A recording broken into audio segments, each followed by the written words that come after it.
Hello, everybody. It's so exciting to be here. Uh, Basically, Erev Pesach. This is we will be getting together here today, and then we won't be getting together for 2 weeks because we're going to be having this week will be this coming Thursday, meaning Thursday in a week will be Yontif in America, and the following week will be Yontif again. So we'll meet again only in Be'ez Hashem in 3 weeks. And it's Erev Pesach. Here we are uh, experiencing miracles that here in Eretz Israel, they remind us so much of the miracles of Yetzias Mitzrayim that it's quite astonishing and awe-inspiring. And so talking about and getting ready to celebrate the miracles of Yetzias Mitzrayim feels like it has a double effect this year because there are so many open miracles that are happening. Thank you so much for saying that. I really appreciate the fact that you come and that you value this time together. Baruch Hashem. I'm so excited to be here. Baruch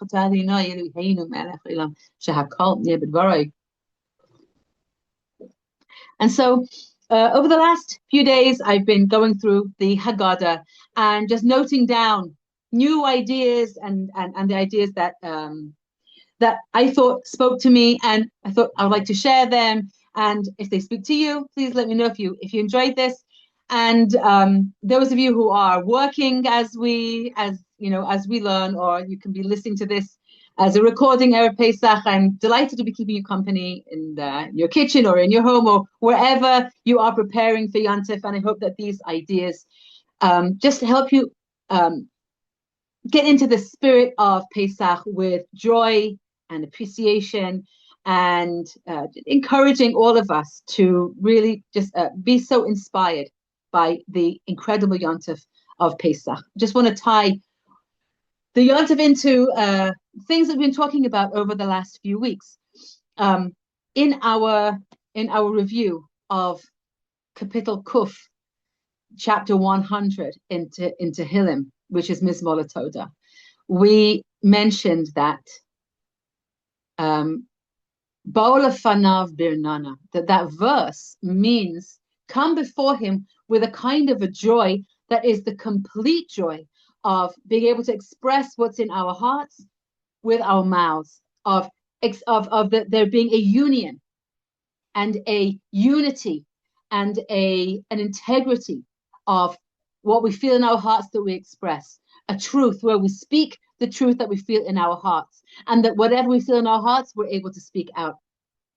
That's what Pesach, Seder night, is about. As we know, many commentators talk about this, that Pesach is the mouth that speaks, that Pesach is the Yontif of speaking. And that's what we're doing on Seder night. On Seder night, we speak, but we don't only speak. We speak the words that come from our hearts. And this brings us such a joy that what brings a Jew joy when we can sit and talk about the greatness of Hashem, the miracles of Hashem, what he's done for us, what he did for us personally. And if each one of us has our own personal story of salvation, of a miracle, of a rags to riches story, that's the Haggadah is the ultimate rags to riches story. If you ever in the marketing world these days, everybody's talking about having your own rags to riches story.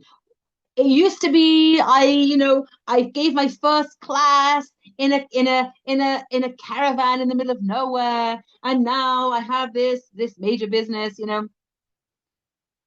But the Haggadah is the beginning of all of these stories. The Haggadah says, our fathers worshipped idols, the spiritual rags to riches story. The story of Avram Avinu. Avram's father was an idol worshiper, and the Kadosh Baruch Hu drew us close to him. And now look at the nation, that the whole world is wondering, how on earth is this happening?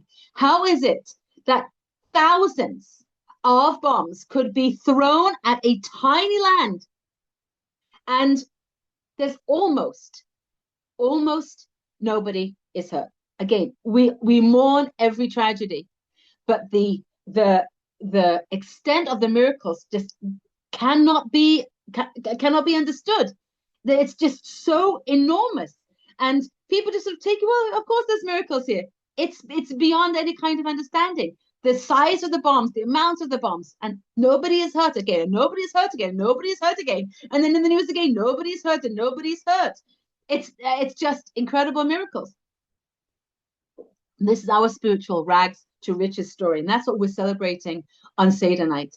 And any spiritual feeling that we have inside our hearts, any appreciation that we have for Kadosh Baruch Hu, Seder night is the night that we bring it out into speech and giving voice, literally giving voice to the feelings that we have in our hearts is going to help us to actually bring out even more of the spiritual potential that we have inside. All year long, we've been speaking about He'emantiki adaber, that I believe because I speak it out. The more I speak, the more I believe. Okay, this was actually it's mentioned in the commentary on the Haggadah, because it's a verse in Hallel that we say tonight by Bav Moshe of Kobrin, who was one of the Ziknei Torah's Avos, and he's brought down in the Torah's Avos, but it's said in the name of Rav Moshe of Kobrin. When I speak, I will believe more because I speak it out. And the more we speak that which is in our hearts, and the nuances of appreciation of a Kodesh Baruch Hu that we speak out, the more we activate that emunah inside us. So as we prepare ourselves, let's prepare ourselves to be able to speak our truth in some way to a Kodesh Baruch Hu, to somebody at the Seder, to speak the truth that we want to be able to say. Find somebody at the Seder that you can speak your truth to. And that is one of the deepest elements of joy, that Bo Lefanav Birnana, that's the Ranana of speaking out our own truth, of valuing, appreciating HaKadosh Baruch Hu, and that will give us even more. It activates even more of the koach that we have within ourselves. So I'm going to go in order, but I'm not going to be commenting on every single verse. I've just brought about 10 different comments that spoke to me that I wanted to share. So here we are on the four questions that we dip twice. Shebachal haleilos, on all other nights. Ein anu matbilin afilu pam echos. We don't dip even once. Halayla zeh shtei pa'amim. On this night we dip twice. Rav Shmuel of Sokotchov said, on this night we dip twice. Tibul, he says the Hebrew letters for tibul, for dipping, share the same letters as bitul, selflessness, of giving over ourselves to avodas Hashem, to the service of HaKadosh Baruch Hu. And there are two dippings, just as there are two dippings, where the first dip, we dip a vegetable in salt water, and that's carried out before we eat the matzah. And the second is the maror in charosis. We dip the maror in charosis later on, after we've already eaten the matzah. There are two levels of selflessness, just as there are two dippings, so there are two levels of bitul. One involves negating one's will, despite feeling a sense of self. We feel ourselves, and HaKadosh Baruch Hu has created us to be ourselves, to be a person who we are.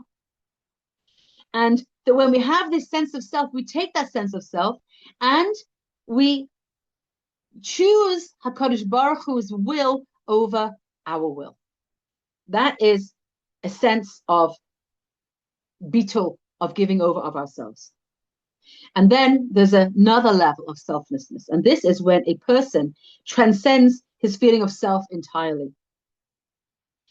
And matzah, eating this bread of faith, which is called lechem, of the bread of emunah, eating the bread of faith makes it possible to transition from the first level of selflessness, where we still have that sense of self, to the second level of selflessness, where we, as it were, could merge much more deeply with the Kodesh Baruch Hu.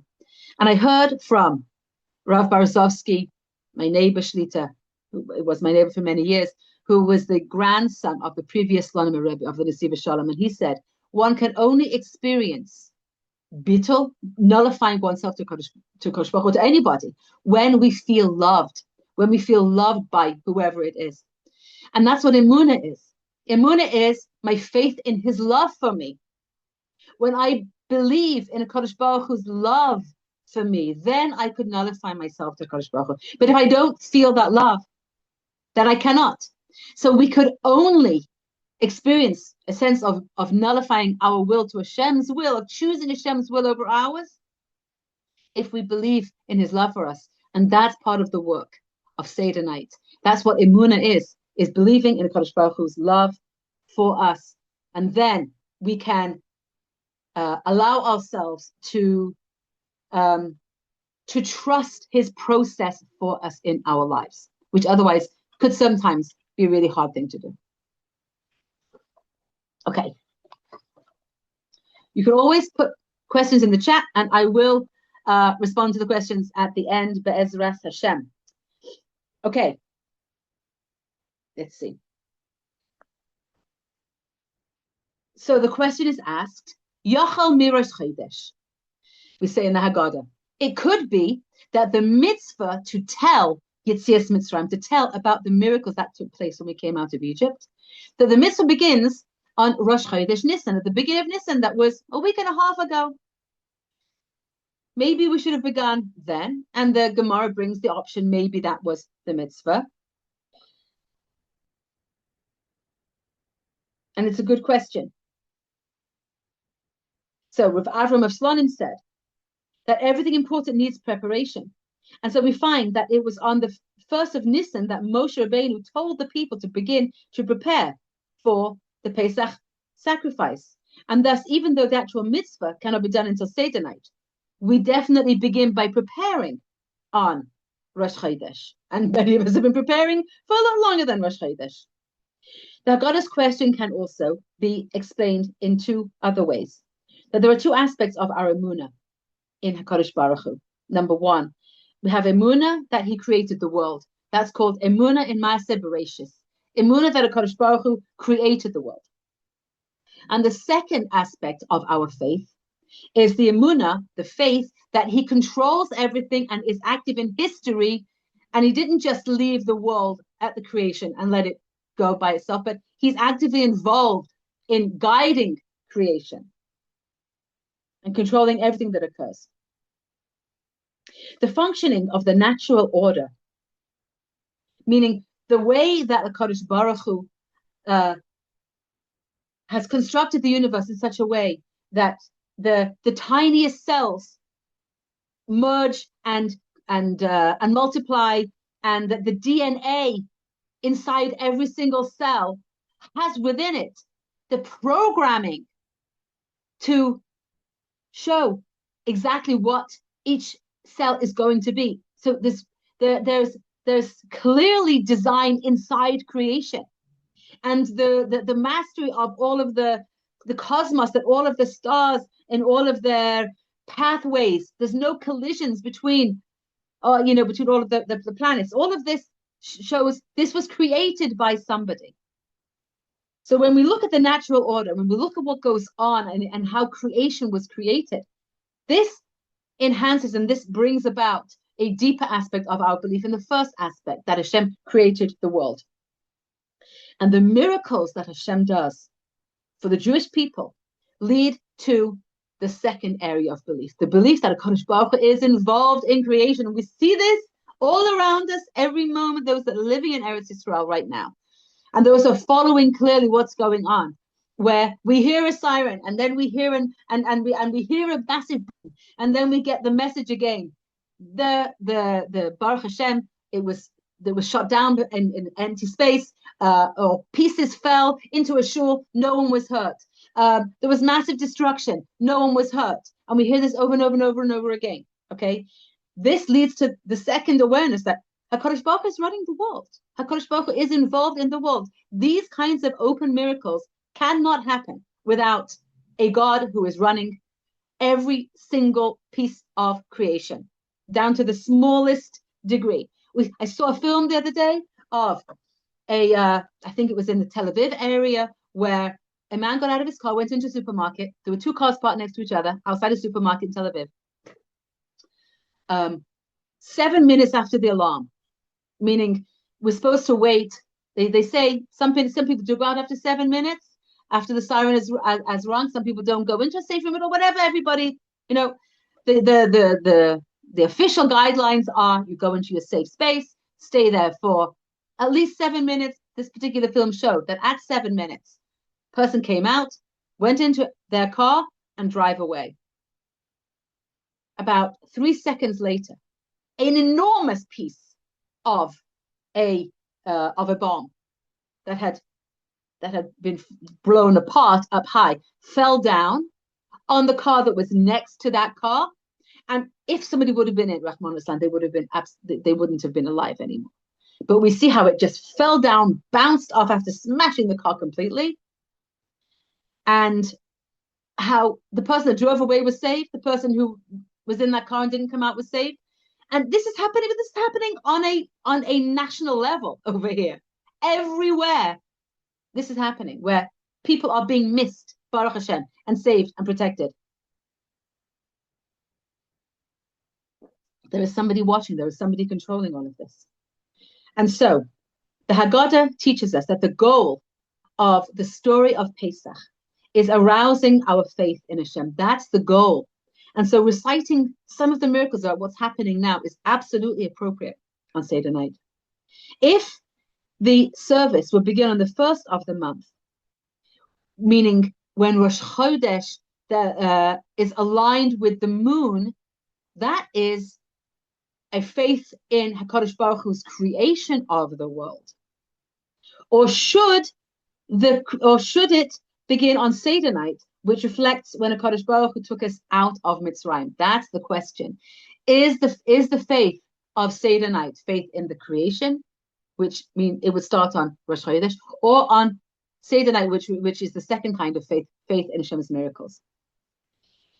And so the answer is that the obligation only begins when we have matzah and maror in front of us. Each year, these spiritual influences associated with the exodus of Egypt are revealed again. And so, holding the Seder on Seder night has a greater effect because of the lights that come down on that night. In addition, Shmuel of Sokochov brings down that the Ramban, in his commentary on the Song of Songs and Shir HaShirim, emphasizes that all feelings of spiritual inspiration, all that we've talked about so far, and all that we're going to be talking about, should immediately be associated with deed and action. And so there's going to be so much inspiration, so much. The night of Seder night is filled with every word of the Haggadah and every song that we sing and every idea that is connected with the Haggadah. There's so much inspiration here that we would simply lose it if we weren't going to put it immediately into the action of the mitzvahs. And so the spiritual arousal brought about by Pesach should be internalized right away by performing the mitzvahs of matzah and maror. And that's how we hold on to the elevation of Pesach, by right away putting them into the mitzvahs of the day. Okay, next.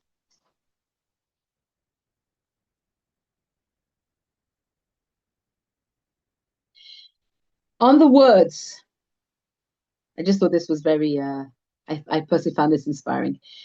Okay, a little bit later on in the narrative of the Haggadah, we're talking about Klal Yisrael. Hashem is talking to Klal Yisrael,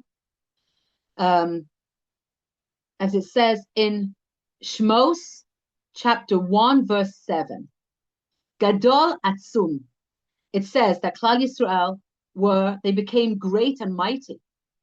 Ubnei Yisrael paru, v'yishritzu, v'yirubu, v'yamtzu, b'ma'id, ma'id. The people of Israel, they multiplied. They became fruitful, became prolific, multiplied, and became very, very powerful. Rav Shalom of Belz interpreted this phrase differently. V'ya'amtsu, he said. What does v'ya'amtsu means? It means that they became mighty, but also means that they applied themselves vigorously. They used their koiches. They motivated themselves, and they powerfully went to work. What was their work? What did they do? Yamsu b'ma'id.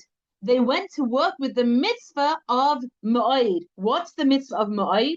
B'chol ma'idecha, of loving God with all your might. That was what the Bnei Yisrael did in Mitzrayim. They found ways and they motivated themselves, and they became incredibly powerful through the mitzvah of ma'id, through loving Hashem b'chol ma'idecha. I thought that was beautiful. Shalom of bells. Okay, next idea. Hope you're liking this.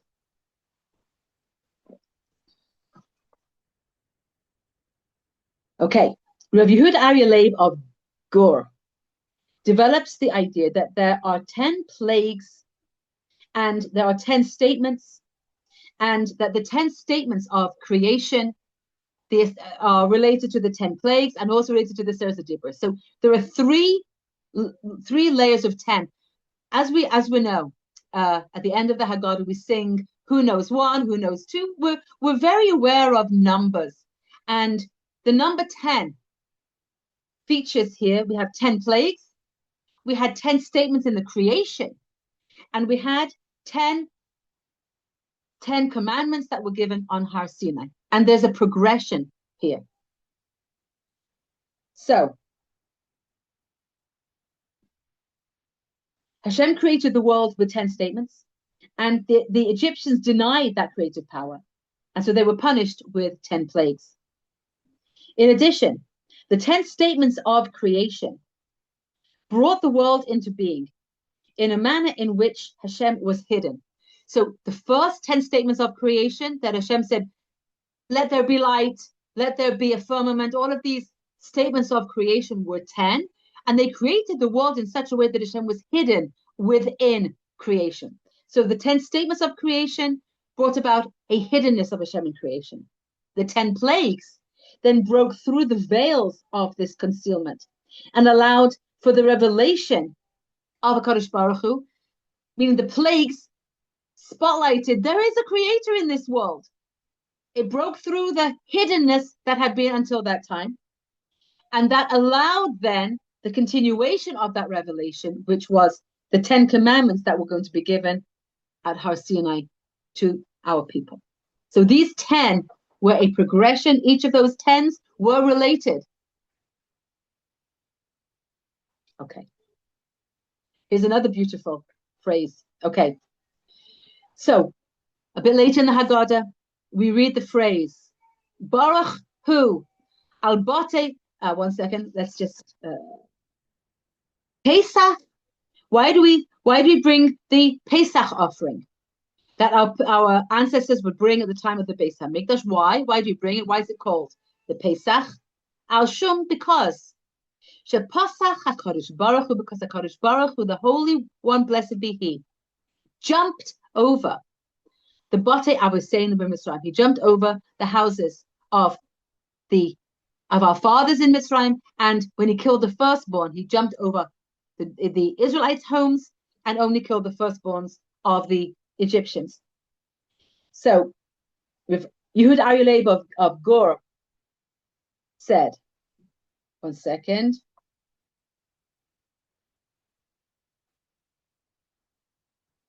No, sorry, not he. Rav Baruch of Mezibuz. Rav Baruch of Mezibuz said like this, that when we said he passed over, the Zohar says, God passed over the door. He passed by the door. What does that mean? The verse can also be understood that Hashem bypassed the opening. Usually, when it comes to our service of HaKadosh Baruch Hu, our service of Hashem, Hashem requires that we begin the process, that we open our hearts to Hashem, and then He will turn to us.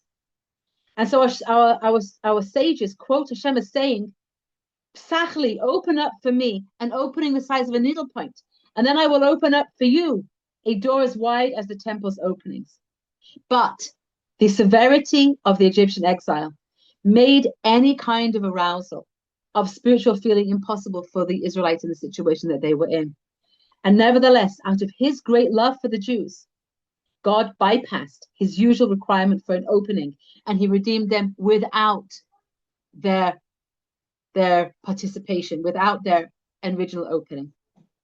And so we can ask Kodesh Baruch Hu, when we say these words, remember every single word that we say, we are arousing our speech arouses that character trait from above in a Kodesh Baruch Hu. And here we are, when we say these words that Al Shub, because a Kodesh Baruch Hu, Pasach, Al Bote, Abu when a Kodesh Baruch Hu jumped over the houses, we can have in mind that a Kodesh Baruch Hu is jumping over this requirement, that all of our brethren, all of our brothers and sisters who are so mired in Galus, and ourselves, the aspects of ourselves, that we're not inspired to do tshuva, but we're not inspired to come back to Hashem, but we say, Hashem, jump over that part of the obligation that we should turn to you first. Open us up.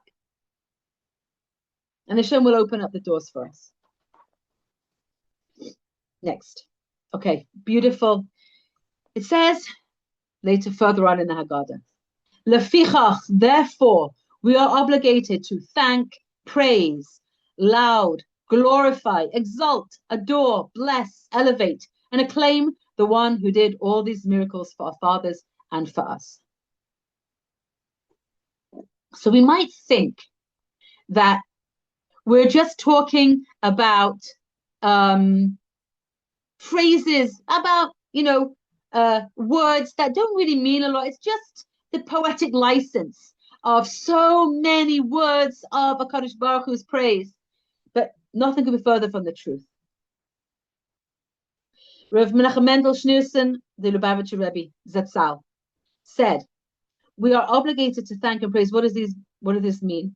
The 9 expressions of praise that are mentioned in this passage, together with the Hallelujah at the end of this paragraph, correspond to the 10 expressions of praise used by David HaMelech in Sefer Tehillim. And thus they also relate to 10 different powers of the soul that are mentioned by Kabbalists. What does this mean?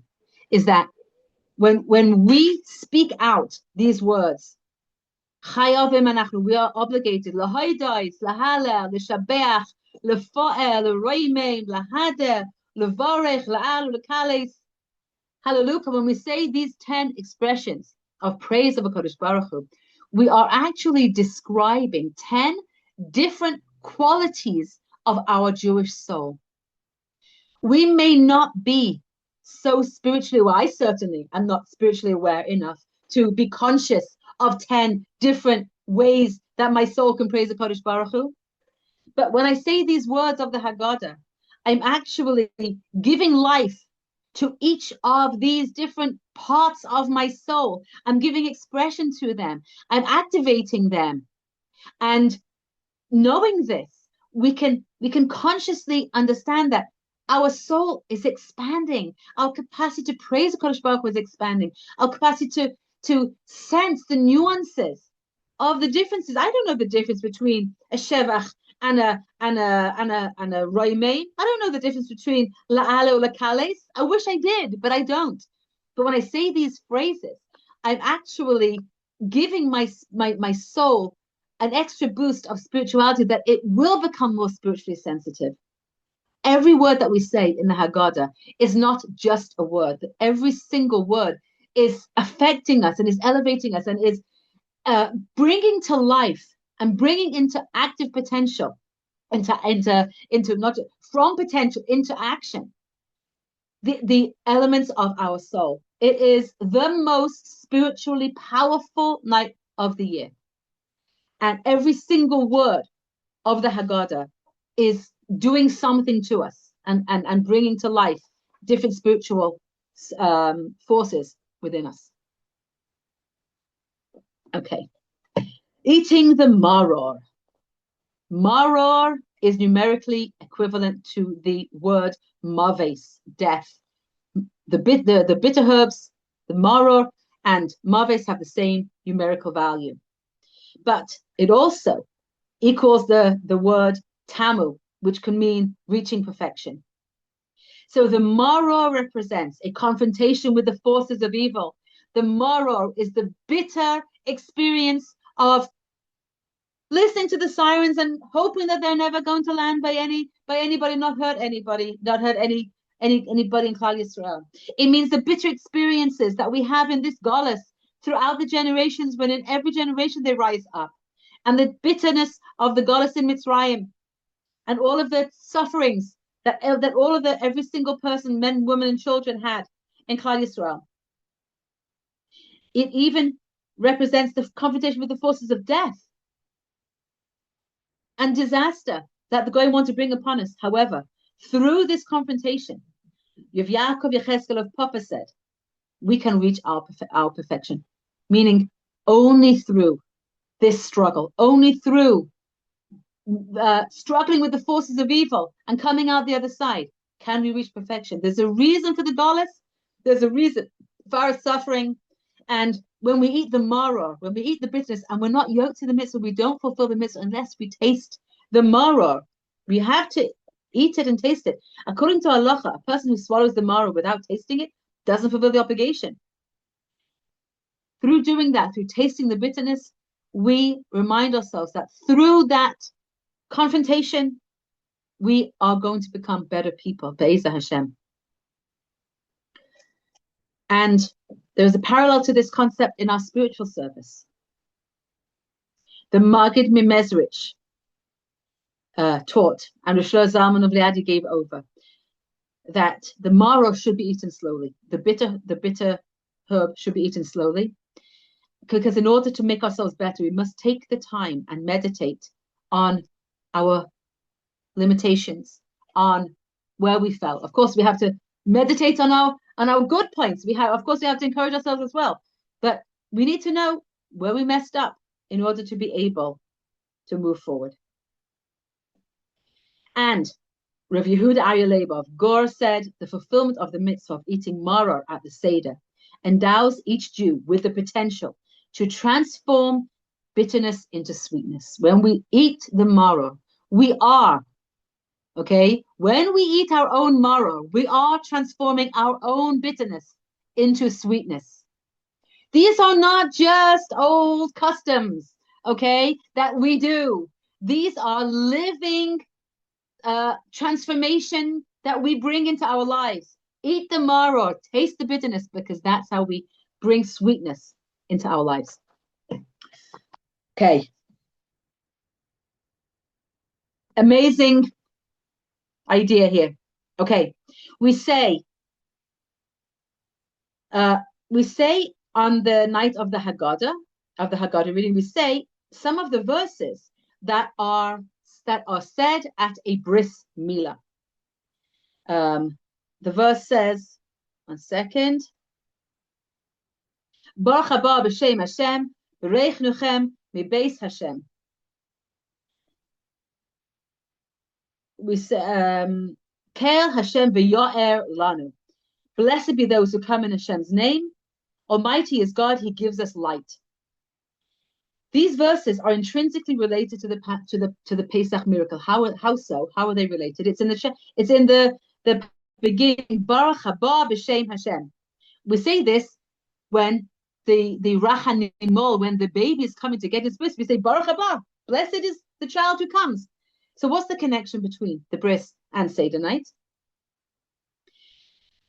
He says, on the night of Makas Becharos, as my Zaidi would say, Makas Becharos, he was a Yeke, and so in our family we said Makas Becharos.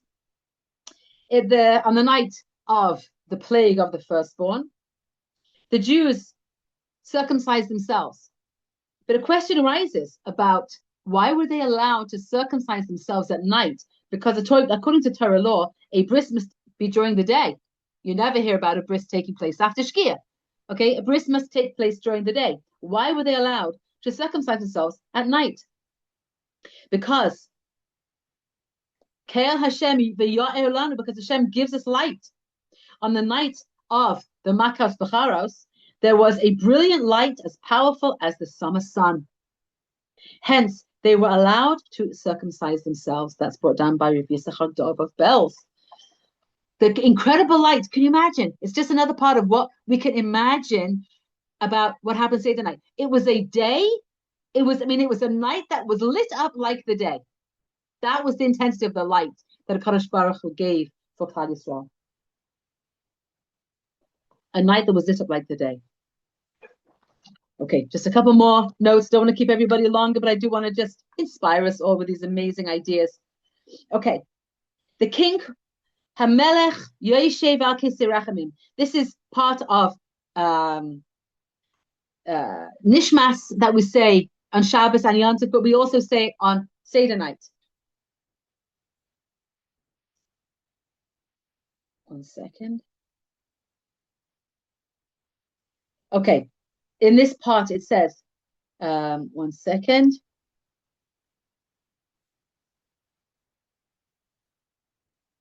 Okay, so Sheikhin Ad Marim, HaKadosh Baruch Hu dwells on high, and his name is holy, and it says, Rananu tzadikim b'Hashem, la yesharim na'ava sehila, b'fi yesharim tishalel, uv'divrei tzadikim tisbarach, uv'lshoin chasidim tisroimen, uv'ker kedoshim tiskadosh. This is at the end of Nishmas. Let the righteous rejoice in Hashem. It befits the just to offer praise. By the mouth of the just you are praised, and by the words of the righteous you are blessed. By the tongue of the pious you are exalted, and among the holy you are sanctified. Rav Asher of Stalin said on this, I am not just, I am not righteous, I am not pious or holy, but at least I am one of the myriads of your people. River voice Amcha Beis Yisrael. I am one of the myriads. I'm one of your Amcha. I'm one of your people, Hashem. And therefore, I can also glorify Hashem in song. This expression is, again, just part of the way of Rav Asher. Even though I'm not sharing so much of the words of Rav Asher, I will soon share one little anecdote from Rav Asher, because that's what I want to do. But just to understand, we're saying in these words of the tzaddikim and the great people, and we share so many stories of tzaddikim, that we might think that only the tzaddikim, or only the pious people, or only those who are so holy and exalted and pious can really praise the Kodesh Baruch Hu. Rav Asher Stalin tells us, no, you're part of Klal Yisrael. You can open up your mouth and sing to a Kodesh Baruch Hu, and we can praise the Kodesh Baruch Hu, and our praise is accepted and beloved before HaKadosh Baruch Hu, because we're one together with the Kodesh Baruch Hu. Okay. Another beautiful, in one of the songs at the end, and now the songs at the end of the Haggadah. Can you feel the energy? You remember those moments, the high at the end of the Seder, where we've been, I don't know about anybody else. Baruch Hashem, I am able to drink 4 cups of rosé wine. That's what I usually drink on Leila Seder. And at the end, I have to admit, I could be a little bit tipsy after 4 cups of rosé wine. So these words are often said in a little bit of a blur, but the feeling's always a little bit elevated at that moment. So. There's a beautiful song, and I remember my uncles and everybody singing these songs. Lecha u'lecha, lecha ki lecha, lecha af lecha. These beautiful words of the songs at the end of the Haggadah. Yehud Aryeh Leib of Ger explained, lecha af lecha. Even our ability to sing praise to Hashem, lecha. It is yours. You, Hashem, give us the capacity to sing to you. Lecha, meaning the praise we sing to you. Even this is lecha. It also comes from you. On our own, we wouldn't know how to praise Hashem. And Baruch Hashem, that we've been given a beautiful nusach, the words of the Haggadah, that we can sit and praise the Kodesh Baruch Hu in the holy language of the words that have been written for us, and the holy songs that Kodesh Baruch Hu has written for us, in the holy words that Chazal and the Anshe Knesset HaGadolah, the men of the Knesset HaGadolah, that they wrote for us in the Siddur and in Hallel, so that we have the words, because on our own we wouldn't be able to praise Hashem in any way. And even more amazing, Yaakov Yechezkel of Papa writes that HaKadosh Baruch Hu is Anav Bimlucha. What could this mean? That Hashem is humble in sovereignty, in this Adir Bimlucha, in this amazing, beautiful poem that we sing. Anav Bimlucha, that Hashem is humble in sovereignty. What does that phrase mean? He says, although Hashem is the almighty ruler, in his humility, he carries out the will of the tzaddikim. As the sages said, as Chazal teach us, tzaddik geizer v'kadosh baruch hu mekayem. Throughout history, the tzaddikim of every generation have tried to do good for Klal Yisrael, and through the words that they say, through the gezeros that they say down here, they offer up the potential to a Kadosh Baruch Hu, and then a Kadosh Baruch Hu in his humility. Okay, Kadosh Baruch Hu is great. Of course, he could lord it over everything and not listen to anybody. But Hashem is teaching us humility. It's not because Hashem needs to be humble. Hashem doesn't need anything. But Hashem is teaching us how to be humble. That even a Kadosh Baruch Hu in his humility listens to the tzaddikim. And so us, if we want to be humble, let's listen. Let's listen to other people. There was one more here. Okay. One more comment on the Haggadah, and I'll share one anecdote of Rav Asher. Echad mi yodea. Who knows one? Who knows two? We have this beautiful song at the end of the Haggadah. What's the connection to this song and the Seder night? Rav Yisachar Dov of Bells said, generally, a rich man doesn't tell other people about his wealth and all that he owns. But if he's drank a bit of wine, he loses some of his self-control, and he could start to count his money in public and boast about his possessions. And in a similar manner, after Klal Yisrael, after we've drunk the 4 cups of wine, we begin to count with pride and tell everybody about the spiritual wealth that we have. And this is a reminiscent of what we began at the beginning, and a theme that we've been talking about throughout this month, which is the Ranana, which is the song, which is expressing with our mouths that which we have in our hearts. When we've drunk a little bit of wine, and again, women, not every woman can handle wine, not everybody is supposed to be drinking wine, whatever your Rav tells you, I encourage you to ask your shaylas, you can be drinking grape juice, whatever it is. But on Seder night, we are supposed to loosen our tongue when it comes to all the joy and Jewish pride that we have inside our hearts, and allow ourselves to speak it out, allow ourselves to be passionate about it, allow ourselves to rejoice at sharing the beauty and the wealth, the spiritual wealth that is ours. That's what Seder night is about, and that's what the songs and the celebration is all about. Let's finish off with one anecdote about Rav Asher Zecher Tzaddik Livrocha.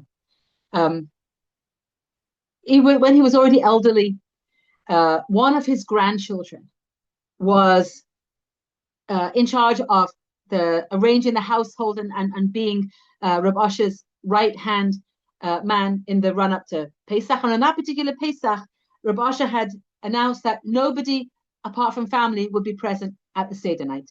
And so the elder Hasidim thronged towards this grandson, and they asked him, please, ask the Rav, what special minhagim, what special customs is the Rav going to be sharing at the Seder, so that we can know, because we're not able to come to the Seder, what is the special custom that we should practice in our homes. And so, right after davening, as the messenger of the loyal Hasidim, this grandson approached Reb Asher and asked him, what kind of custom do we have any extra special minhagim that I'm going to be seeing tonight at the Seder? And Reb Asher said, oh yes, we have an extra special custom. You're going to see something incredibly deep and special. Wait and see. And the grandson was really pleased. He was delighted that he was going to have really something in his hands to go off and tell the Hasidim, so that everybody would be happy. And so he asked, what's the custom that we're going to be having? And Rav Asher said to him one word, lishtok. to be quiet. When things don't go the way you want, be quiet. When the children fight and make a mess and things spill, be quiet. When your big plans for the Seder night all go up in smoke because the children fought and had a fight and went to sleep and people were too exhausted to say the Seder, be quiet. When whatever's going on, if you can learn how to be quiet, that's the most special custom of Pesach. And this grandson said that throughout the years, that became his holy practice on Seder night. If we can learn how to absorb that holy lesson of Reb Asher, teach ourselves how to maintain a quiet, a silence in the face of the frustrations. It doesn't mean we don't have to let them out in some healthy place some other time. Of course, we do have to. We need to get things off our chest, but we don't react in the moment. That's what the teaching is about. Don't be reactive, but keep the shtok. That's the holy custom of Reb Asher. And I'm wishing all of us a happy kosher Pesach. We just see if there's anything in the notes and in the messages that anybody wants to share or ask. 1 second, let me see. Thank you for your blessing. May you, your family, and all Israel be blessed with a meaningful and beautiful Pesach.